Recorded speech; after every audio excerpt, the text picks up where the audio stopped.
Bonsoir à toutes et à tous, très heureuse de vous retrouver pour une nouvelle édition. Voici les titres de ce vendredi. L'actualité notamment marquée par le franchissement par le Togo d'une nouvelle étape en ce qui concerne la sécurité maritime.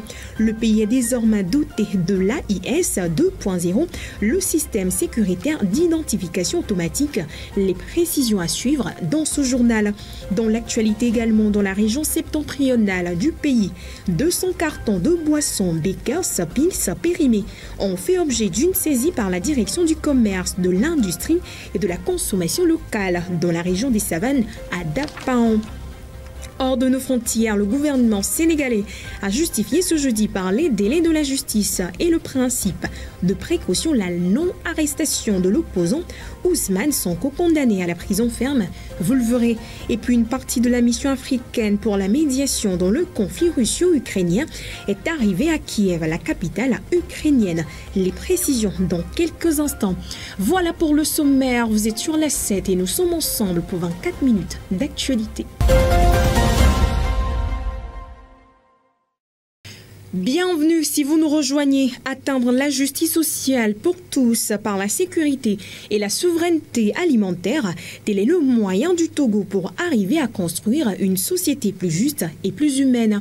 Cette priorité du pays a été présentée par le Premier ministre à la 11e session de la Conférence internationale du travail tenue à Genève cette semaine. Les précisions de Kofi Kligué.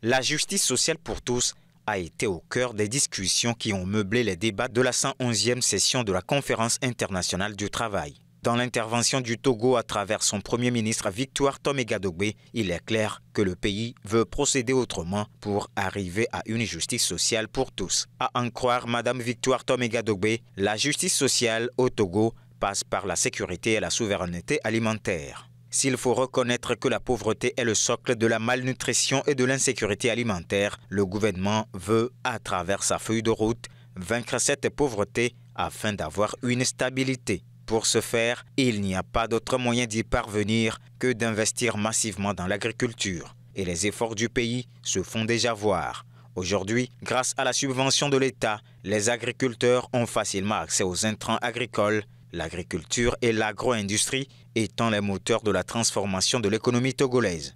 La dernière prouesse du gouvernement est la pose de la première pierre dans les plateaux pour la construction d'un centre régional de mécanisation agricole. Avant celui-ci, le centre de Chichao dans la Kara a connu la pose de sa première pierre. Selon Victoire Tomégadogbe, je cite, « Aujourd'hui, il ne s'agit pas seulement de faire un bond en avant, mais d'entrer dans l'ère d'une Afrique qui exprime l'actualité de son importance pour l'équilibre du monde et pour un présent juste socialement. » L'Union européenne et les organisations de la société civile togolaise renforcent leur collaboration. Des consultations ponctuelles autrefois, il est désormais question d'un cadre d'échange structuré et réglementé pour une coopération avec de meilleurs résultats. Les précisions, ils sont de Promis Momegbe avec la voix de Félicité Chakpla. Suivons. Suite aux multiples demandes des organisations de la société civile togolaise, les échanges entre cette dernière et les coopérations européennes se feront désormais dans un cadre beaucoup plus organisé. La première session tenue récemment à Lomé se veut le début d'une collaboration plus fructueuse entre l'UE et la société civile togolaise. Elle a vu la participation des représentants de fêtières nationales, de réseaux régionaux, d'OSC, d'ONG étrangères et plein d'autres et a permis aux participants d'avoir une idée des actions de l'UE au Togo en lien avec la société civile, d'échanger sur les difficultés et challenges auxquels font face les OSC, mais également les moyens d'action adaptés. Pour l'UE, il s'agit de corriger les remarques des OSC concernant l'absence de cadre structuré de dialogue, rendre les projets de coopération plus inclusifs, mais également développer des synergies et des complémentarités. Par ailleurs, l'UE, conformément au principe du traitement de Lisbonne, a attribué des rôles de plus en plus importants aux organisations de la société civile. Désormais, elle veut s'engager avec les OSC togolaises dans des échanges de manière planifiée, régulière, opportune, prévisible et transparente, contrairement aux consultations ponctuelles d'autrefois. Le Togo a franchi une nouvelle étape en ce qui concerne la sécurité maritime. Le pays est désormais doté de l'AIS 2.0, le système sécuritaire d'identification automatique. Le dispositif viendra renforcer la gestion du trafic maritime et consolider la position du port autonome de Lomé dans la sous-région. Le Togo dispose désormais du système d'identification automatique AIS 2.0. Le dispositif a été installé sur le navire Bitou Atlantique, une avancée qui vient renforcer l'arsenal sécuritaire maritime du pays. En matière d'utilité, le dispositif facilite l'échange de données en temps réel entre les embarcations et la capitainerie. Des progrès qui contribuent ainsi à renforcer la coordination et la surveillance des activités maritimes. Aussi, l'AIS 2.0 permet de détecter l'identité des bateaux à distance et de pouvoir les tracer et d'anticiper leurs mouvements. L'installation du dit système va renforcer la sécurité de la navigation maritime en permettant de prévenir les accidents et les incidents en mer et de disposer d'informations précises sur des cargaisons éventuellement dangereuses. Avec le système d'identification automatique AIS 2.0, le pays se conforme aux normes internationales et exigences du marché mondial maritime. Actualité dans la région septentrionale du pays. 200 cartons de boissons Beckers Pils périmés ont fait objet de saisie par la direction du commerce, de l'industrie et de la consommation locale dans la région des Savanes. Adaptant les détails sur les faits dans l'élément qui suit. 200 cartons de 24 canettes Beckers Pils périmées, soit 4800 canettes en tout, ont été saisis par la direction régionale du commerce, de l'industrie et de la consommation locale des Savanes. Alerté le 5 juin dernier par la circulation des dites boissons frauduleuses sur le marché, la direction de tutelle a mené des enquêtes qui se sont révélées productives par la suite. Celles-ci ont permis de démanteler un réseau de commerçants avec en stock les 200 cartons de bière au quartier Naloun à Dapaon. Les présumés, une fois interrogés, ont reconnu les faits et ont avoué s'être procuré les 10 produits au grand marché de Lomé depuis le 18 mai dernier. Les petits détaillants, quant à eux, ont affirmé les avoir achetés auprès d'une société de la place avant la date de péremption. Ils auraient été surpris par cette dernière à cause de la mévente. Tout compte fait, la direction régionale du commerce, de l'industrie et de la consommation locale des Savanes informe que les produits saisis seront détruits dans les règles de l'art. Les contrevenants, quant à eux, seront soumis aux réglementations en vigueur dans le pays. C'est aussi le lieu d'inviter la population togolaise à faire montre d'un peu plus de vigilance face aux produits et à dénoncer toute pratique anormale du commerce. Société à présent, le travail des enfants prend de plus en plus à des allures inquiétantes. Ils sont aujourd'hui plus de 160 millions et sont âgés de 5 à 17 ans. Selon l'Organisation internationale du travail, OIT, il y a de cela 20 années que les pays ont baissé les bras dans la lutte contre le travail des enfants. Le point dans ce reportage de Kofi Kligé. Malgré les mécanismes et les politiques adoptés pour réduire et au mieux supprimer le travail des enfants, le phénomène ne semble pas reculer d'un pas. Le 12 juin dernier, le monde entier a commémoré la Journée internationale de lutte contre le travail des enfants. Mais déjà à la veille de cette commémoration, l'Organisation internationale du travail, OIT, a publié son rapport sur la situation du travail des enfants dans le monde. Selon le rapport, 160 millions d'enfants âgés de 5 à 17 ans travaillent dans le monde, soit une augmentation de 8,4% en 4 ans. Selon Gilbert Fosuhungbo, directeur général de l'OIT, le travail des enfants est en augmentation pour la première fois en 20 ans. Parlant du travail des enfants, certaines régions sont plus touchées que d'autres. En Afrique subsaharienne, les enfants sont 23,9% à travailler. Elle représente la région géographique où la proportion des enfants travailleurs est la plus élevée. L'Europe et l'Amérique du Nord tournent autour de 2,3%. Au Togo, le nombre des enfants travailleurs a franchi la barre des 7000 en 2015. Par ailleurs, le travail des enfants regroupe l'ensemble des activités qui privent les enfants de leur enfance, de leur potentiel, de leur dignité et qui nuisent à leur scolarité, leur santé, leur développement physique et mental. Dans l'actualité internationale, pourquoi l'opposant sénégalais Ousmane Sonko n'est pas toujours arrêté, malgré qu'il ait été condamné à 2 ans d'emprisonnement ferme pour corruption de la jeunesse. Le gouvernement sénégalais s'est prononcé sur le sujet, évoquant un principe de précaution. La non-arrestation de l'opposant politique Ousmane Sonko est la conséquence des lenteurs de la justice, a déclaré le ministre de la Justice sénégalais Ismaïla Madior Fall lors d'une conférence de presse ce jeudi à Dakar.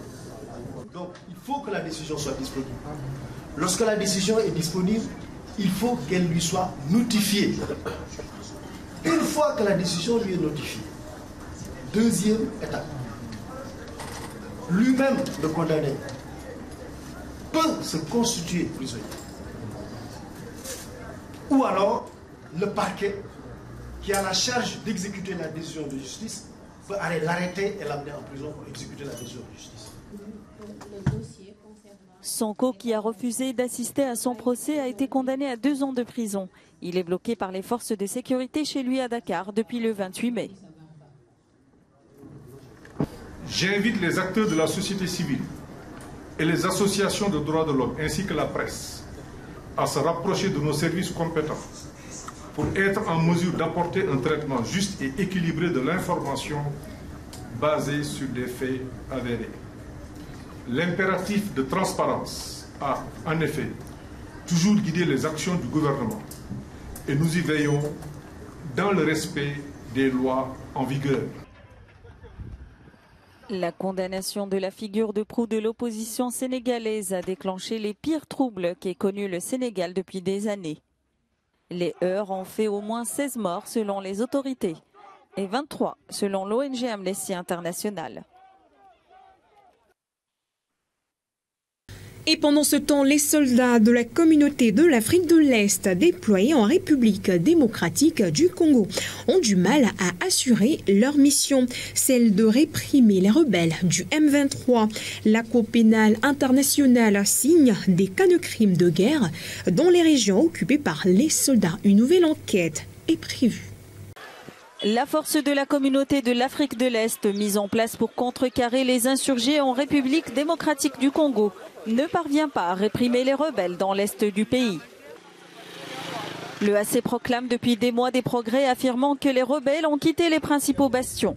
Mais ces annonces optimistes contrastent avec ce qui se passe sur le terrain. Les rebelles sont toujours là, ils ne se sont pas retirés et nous continuons à payer des impôts. Nous achetons des marchandises en Ouganda et nous payons les impôts aux rebelles. Donc, comme d'habitude, malgré la présence de la force régionale, nous vivons avec eux. Mais pour aujourd'hui, ils se sont cachés à cause de la présence de la presse. Ils ont même enlevé leur uniforme et sont habillés en civil. L'UPDF et le M23 sont presque les mêmes. Ils se promènent ensemble. Certains rebelles du M23 ont quitté la frontière pour s'installer à côté du parc. Créé l'an dernier pour arrêter les rebelles du M23 qui se sont emparés de vastes étendues de territoire dans l'est de la RDC, la force de la communauté de l'Afrique de l'Est, EAC, s'appuie sur des troupes du Burundi, du Kenya, de l'Ouganda et du Soudan du Sud. Quoi qu'on dise, nous sommes dans un processus qui est très critique. Évidemment, il ne se retire pas, mais il y a des mouvements qui sont certes timides, pas au rythme que nous voulons, mais l'idée ici, ce n'est pas d'offrir de nouveaux prétextes pour continuer à endeuiller nos populations. Vous savez que nous sommes dans une année électorale et nous tenons à la participation de tous les compatriotes à ces processus électoraux. La RDC a accusé à plusieurs reprises son voisin le Rwanda, membre de l'EAC, de soutenir les rebelles. Une accusation que nie Kigali.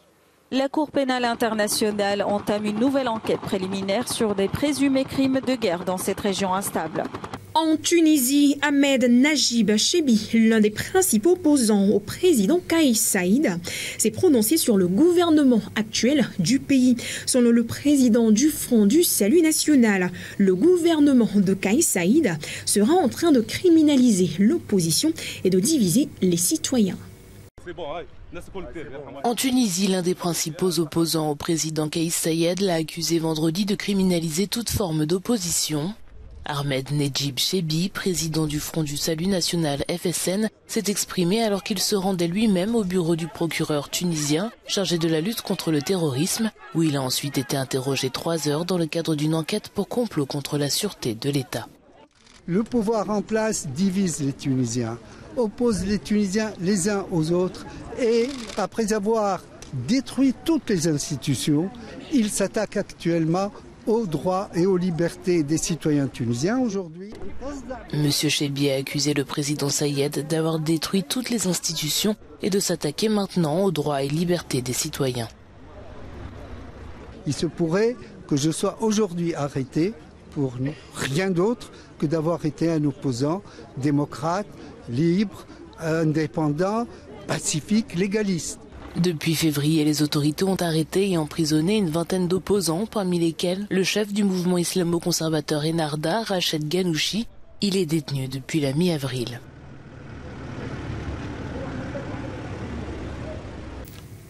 L'Algérie et la Russie renforcent leur cadre de leur coopération. Les dirigeants des deux pays ont procédé à la signature d'une déclaration portant sur un partenariat stratégique diplomatique. C'était lors d'une visite du chef d'État algérien Abdelmadjid Tebboune à Moscou, la capitale russe. Le président algérien Abdelmadjid Tebboune a rencontré le président russe Vladimir Poutine lors d'une visite d'État à Moscou. Les deux dirigeants se sont engagés à approfondir le partenariat stratégique entre leurs deux pays, alors que le Kremlin poursuit sa stratégie diplomatique vers l'Asie et l'Afrique. L'Algérie est l'un des 3 principaux partenaires commerciaux de la Russie sur le continent africain.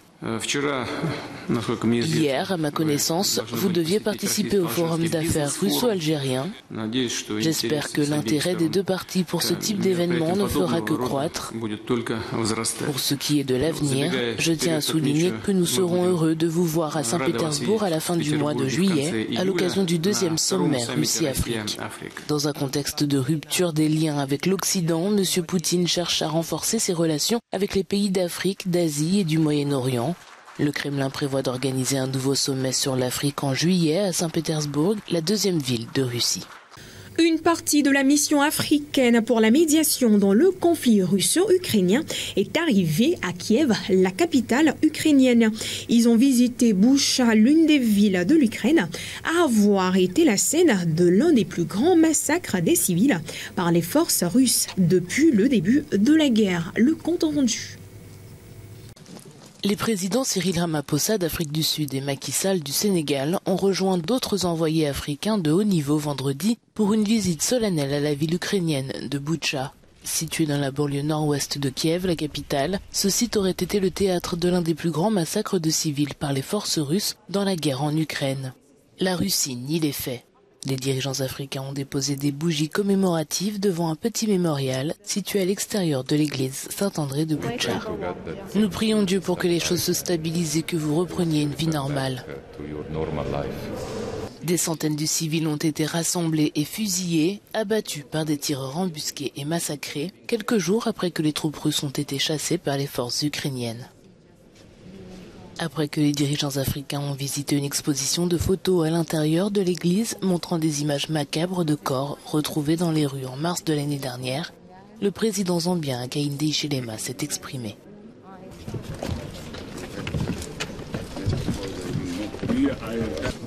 La vie est universelle et nous devons protéger les vies ukrainiennes, les vies russes, les vies des gens du monde entier, c'est important. Il faut donc protéger les vies et se concentrer sur le développement. La visite de ces dirigeants africains en Ukraine intervient dans le cadre d'une mission diplomatique en Ukraine et en Russie visant à tenter de garantir les exportations d'engrais russes et de produits agricoles, parmi lesquels le blé. Dans le chapitre sport, une amende de 70 080 000, c'est ce que le club Semassi de Sokodé va devoir payer à celui qui est désormais son ancien entraîneur pour licenciement abusif. Deuxième sanction du genre cette année, sans oublier l'interpellation récente de certains des joueurs du club. Les détails, c'est dans cet élément de Promis Komegbe avec les commentaires de Bernard Quinvy. Les problèmes sont loin de finir pour les guerriers de Tchaoudjo. Après l'arrestation de 3 des joueurs du club Semassi de Sokodé par la police, alors qu'ils réclamaient leur arriéré et la sanction relative au licenciement abusif du joueur junior Dogbaché, la Fédération togolaise de football vient de condamner à nouveau le club à payer une amende à son ancien entraîneur Tchanile Tchakala également pour rupture abusive de contrat. Arrivé à son poste en octobre 2022 pour un contrat de 3 ans, l'ancien sélectionneur des éperviers a été remercié en mai dernier après la défaite du club 0-1 face à Dito de Lomé à la 24e journée du championnat. Conformément au test en vigueur, le club devra verser un montant de 70 080 000 francs CFA forfaitaires à Tchanile Tchakala au titre d'impayés redevables et d'indemnités de rupture abusive de contrat dans un délai de 45 jours sous peine d'intérêt moratoire de 5% par mois. Le club de Tchaoudjo va aussi dans 45 jours au maximum rembourser la somme de 50 000 francs CFA à son ex-entraîneur pour la procédure de réclamation selon les dispositions de la commission de discipline de la FTF. Parlons toujours sport, les éperviers se préparent activement pour les éliminatoires Cannes Côte d'Ivoire 2023. Ils joueront contre l'Eswatini le dimanche prochain à Johannesburg. Un match décisif qui qualifierait les éperviers en cas de victoire et d'échec du Cap-Vert contre le Burkina Faso. Quel est l'avis de la population à la veille de ce match? Reportage d'Afzal Gandé avec les commentaires de Félicité Chapla. Le Togo joue ce dimanche contre l'Eswatini dans le cadre de la 5e journée des éliminatoires Cannes Côte d'Ivoire 2023. Un match décisif pour la qualification des poulains de Paolo Duarte à cette compétition. Une défaite du Cap-Vert face au Burkina Faso et une victoire du Togo arrangeraient les éperviers pour le dernier match des éliminatoires. Quelques Togolais se prononcent. J'ai vu les 3 premières sorties des éperviers. Ça s'est joué à très peu de choses. Et les buts qu'on a encaissés, c'est dans le dernier quart d'heure, je dirais vers la fin du match, qu'on avait encaissé ces buts-là. Contre les Swatini ici, contre le Cap-Vert. Bon, la première journée, il semble qu'on avait fait un match nul. Un petit 1-0, ça pouvait faire l'affaire. Bon, si on peut aller jusqu'à 2 ou 3 pour soigner un peu le goal d'enverrage, pourquoi pas? 4 buts à 0 sera un score qui nous avantagerait et même encore plus. Comme l'Allemagne avait mis beaucoup de buts à une équipe lors d'une compétition, faisons comme lui, nous étions sa colonie. J'aurais souhaité qu'il fasse un bon bas avec un 2-0. Et là, maintenant, on va commencer par faire nos petits calculs et déterminer quel serait le deuxième pour la compétition. Puisque le Burkina déjà est premier. Voilà. Même si le patriotisme prend le dessus, la confiance n'est pas totale. Les éperviers d'actuel, franchement, moi, je ne me retrouve pas là-dedans. Ouais. On a vu les éperviers dans ce pays, comment ça a été. Mais aujourd'hui, quand tu me parles d'éperviers, je ne suis plus épervier. Je ne suis plus épervier. Bon, de toute façon, on est positif par rapport au match à venir. Bon, on ne peut que leur souhaiter une bonne chance. Puisque après tout, nous sommes patriotes, on doit se soutenir. Mais pour les éperviers, ce n'est pas ça.